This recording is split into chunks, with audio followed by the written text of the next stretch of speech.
about outer connection. Actually, it was about connection with the world beyond. So week 1 was inner connection. Week 2 was a connection with our direct environment, colleagues, family. And then week 3 was about the connection with the world beyond our immediate environment. And as in the other weeks, I have a bonus for you, an interview with Yogesh Gaur, if I pronounced your name correctly, from Art of Living, a teacher from Art of Living in India. So I'm very honored to have you with us. Thank you. And so we've talked about different topics in this last week. It was pretty exciting. And there was one episode where I was comparing like quotes from Mahatma Gandhi and Martin Luther King. And although these people were very different and had very different mission in life, the quotes were almost the same. They were so similar. And there was a lot about it, in it about finding your purpose through service to others. Yeah. So you need a purpose that's bigger than yourself. And I kind of stumbled across this myself when I came to Rwanda. I had a full-time job, 3 kids. The youngest was 8 weeks, and I was struggling. And I thought I need to meet other women like me to help me, to share frustrations. And so in the beginning it was mainly about me. But I thought I needed others to improve my situation. But then as I started doing this, then I actually enjoyed helping others progress in their careers and connecting them and empowering them. And so then it's like I found a passion, and it wasn't about me anymore. It was bigger than me.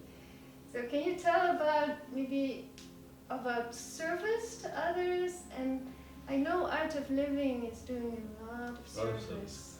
You know, if you have to define service, service is the outer expression of inner joy. If you're joyful inside, you can serve others. And actually, all human beings, or even the animals, they do something or the other for their own children. But when you go out of your family, go out of your place, serve others, then you get the real joy.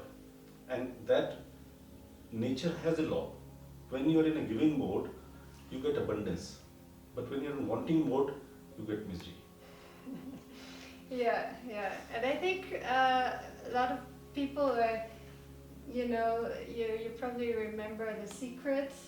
I think it was from an Australian lady, Rwanda Burns. And so a lot of people are now getting interested in law of attraction. Yeah. And so wanting something so badly actually perpetuates situation of want. And so giving and service can get us out of that. Yeah. Yeah. You are being taken care of. I mean, you should be rest assured that nature is taking care of you when you're serving others.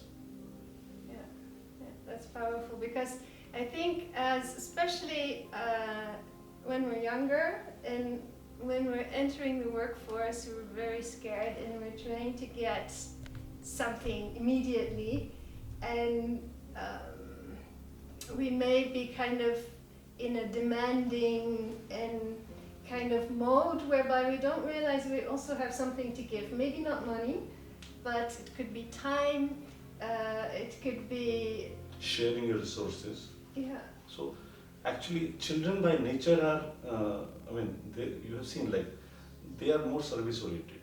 The more we grow, we become insecure, and then we start accumulating the things. So if we have this ability of sharing with others our resources, whatever we have, and it doesn't matter whether you have the money to share. Even you can talk to somebody, you listen to them, that's also service. If somebody is stressful, you just sit with him, give a shoulder to that person, say, okay, I'm there with you. It's a service for the other person. Yeah. So not necessarily that every time you have to spend money to do the service. Yeah. And I hear that Art of Living does a lot with volunteers. It's running on volunteers. It's right? the largest NGO in the world, where like every week there are thousands of people joining this. Now, the motto of the organization is basically like, uh, I mean, I say, if everybody has this motto that I want nothing, but I'm available for you, so that serves the purpose. Yeah.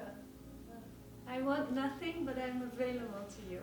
That's a wonderful quote, if we may use it. Yeah, so I have another question. Is it your first time in Rwanda? Yeah, I have been to East Africa earlier, but Rwanda was the only country left. And incidentally, when I read so much about Rwanda and heard about it, so I was very curious to come here. That the very peaceful, peace-loving, soft-spoken, and then very gentle people. So I just wanted to share my expertise with them and to learn so many things from them also. Yeah, yeah. So I'm here for quite some time. Yeah, so that's so when you're here, this goes beyond Rwanda, but in East Africa and Southern Africa, there's something we call Ubuntu. I think in Kinyarwanda you should say Ubuntu. It's about humanity. Yes. And but it's really about interconnectedness. It's about seeing yourself in others, and but not being the same, but being different expressions of the same thing. So I am because we are so I owe my individuality and uniqueness to you, because my difference is in a way, I have my difference because of you. If you were the same, I wouldn't be different. There is one very good thing. Like, see, normally we have this notion that Adam and Eve were there. Like, then this pyramid went like this. It's other way around. It goes like this. There were 2 people, then there were 4 people, then 8, then 16. Then now this is the reverse pyramid. Yeah. Now, when you find that almost every person in the world is connected to the other person. So if you just have this realization in your mind, so there is no person who is not related to us. And when we are in relationship with somebody, we don't cheat them, we don't treat them differently, we have the belongingness with them. So once the belongingness is there, there is no corruption, there is no cheating, there is no crime. So in a way, like, if we just feel belonging to the other person, everything is done. Yeah, and I think that sense of family is very strong in Africa. You know, you have your immediate family, but you also have your extended family, clans. There's so much. But what you're saying is actually that we're all one big family. So we have to extend that family experience and to that's the. You must have seen the one-word family. In Sanskrit, there's a saying called Vasudhaiv Kutumbakam. So Vasudhaiv Kutumbakam is one-word family. So this whole world is a one-word family. And now the technology has made us so close to each other. Earlier, like, we were very far off from each other. Now the technology, like sitting in US, somebody can talk to you just now and you can see his face also. Yeah. So that way, like, we are coming closer. Yeah, yeah. This is interesting. Now, one bonus question. Yeah. Do you believe in magic and superpowers? You talk about miracles? Miracles, yeah. You see, if you get something which you have not worked for, and something like which is not in your capacity to get, and you get out of turn. You get it? Out of turn. Yeah. So, I mean, you were not deserving it, or you didn't work for it also. You get that. So that's a miracle for you. Yes. So many times it has happened. Yes. And you know, every day there are hundreds of miracles taking place.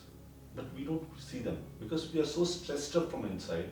The moment your mind is stress free, you get so many things which you have not worked for. Those are miracles. Yeah, that's true. And you call it magic, whatever you say. Yeah, or everyday miracles. Every day, miracles taking place. And this nature has this ability to, whatever you need, your needs will be taken care. Yes, nature cannot take care of your greeds also, but it can take care of your needs. Yeah. Whatever you want at that particular time, you will get that. Yeah. So you should have that faith. Yeah, I think you probably know Eckhart Tolle, who wrote all these books about awakening, and he was saying that when he had his awakening, he was just sitting on a bench and just in awe of the world around him. The world hadn't really changed, but he had kind of not seen, I guess, what was going on. You know, Newton, for whole of his life, Yes. he was, working very hard to get this Newton's law. You know, when he got it, when he got frustrated sitting under the apple tree, then apple fell down. He was quite relaxed at that moment. So then Newton law happened. Okay. So when your mind is calm, peaceful, stress-free, then you can realize these miracles or something, whatever you want, awakening, whatever you call it. Yeah. So that will happen only when your mind is relaxed. Yeah. And we, as an Art of Living, as you must have been informed earlier also, that we teach these programs how in this whole world, where there's a lot of stress, through the techniques, simple breathing techniques, or through some keys how to live your life happily, we are making people stress free. Yeah. There are places like where war-torn places where trauma is there, like Iraq, Kosovo, wherever they were there. So we went there, we worked for them. So we brought them out of the trauma of war. Yeah, I've seen that Sri Sri Yeah. is very much He's involved one of in mediation. Yeah, he is one of the very good mediator. Like he has solved the international problem also. Like you must have heard about Colombia. There was a civil war for the last 50 years. So he mediated, and then it got solved. Iraq he went there, then Kosovo he went. In India also recently there was an issue of the temple issue. So he was appointed by the Supreme Court of India as one of the mediators, and this problem got solved last week. Wow, congratulations. So it's, and that Is he the only one doing no, that? there were 3 people appointed by the Supreme Court. So he was mainly because he had the skill. Yeah. So he just makes the other person feel that I'm there for you. Wow. So the other person starts believing in him, and then then his mind is solution oriented. When you're focused on solution, then you can take care of every other thing also. Yeah. So that way, like he has solved very big problem. And this problem you must be seeing, like this was prevailing for the last 500 years. There were 71 wars takes place, lakhs of people, millions of people died, and now this problem got solved. Not even a single person died. Yeah. So this is how it happens. When you are available for others, you can solve their problems. Yeah. So thank you for enlightening us about service, about everyday miracles, and all the great work Art of Living is doing across the world. So thanks a lot. It's my pleasure that I came here and met you. Yes. Thank you. Thank you.